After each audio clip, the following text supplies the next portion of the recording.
मैं मगध काल का वही शिल्पकार हूँ जिसे राजा बिंबिसार ने इस विशाल पहाड़ी को काट कर सोने छुपाने के लिए गुफा बनाने का आदेश दिया था। लेकिन इसको खोलने का राज आज तक कोई नहीं जान पाया है। आओ मैं बताता हूँ कि मैंने इसे कैसे बनाया था।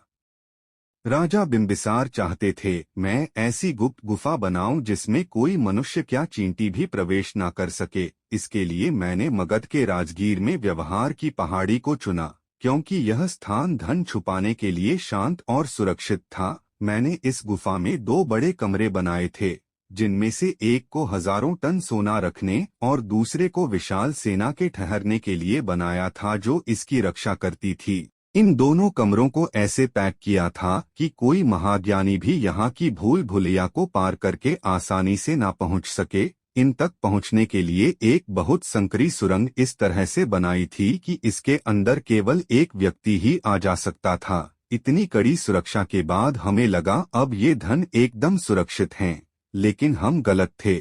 यहाँ तो घर के भेदी ने ही लंका ढाई दी है। जय हो, जय हो। जब अजात शत्रु ने अपने पिता को बंदी बनाकर उनकी हत्या कर दी, तो रानी ने मुझे इस गुफा के मुख्य द्वार को बंद करने का आदेश दिया। गुफा बंद करके मैंने जाते हुए शंख लिपि में कोडिंग करके इस गुफा को खोलने का पासवर्ड लिख दिया था, जिससे आने वाली पीढ़ियां इसे खोल सकें। हम चले गए, किंतु हमारे जाने के बाद आजाद शत्रु ने इस गुप्त धन प्राप्त करने के लिए बहुत प्रयत्न किया, लेकिन हर बार उसके हाथ असफलता ही लगी। असंभव। समय बदला और फिर आया 19वीं सदी का वो दौर जब संपूर्ण भारत को लूटने के बाद गोरों की नजर पड़ी इस गुफा की ओर। वो भिखारी खजाने को ट्रेन से लंदन ले जाना चाहते थे। इसके लिए इस लिपि को पढ़ने की कोशिश की, लेकिन यह लिपि तो हमारे साथ ही समाप्त हो गई थी। अटैक। जब अंग्रेज हर तरह से नाकाम रहे तो उन्होंने इस पर सैकड़ों गोले दागे। अंग्रेजी लुटेरों द्वारा फेंके गए उन तोपे के गोलों के निशान आज भी इसकी दीवार पर स्पष्ट रूप से दिखाई देते हैं। लेकिन यह गुफा फिर भी टूटी नहीं, डटी रही।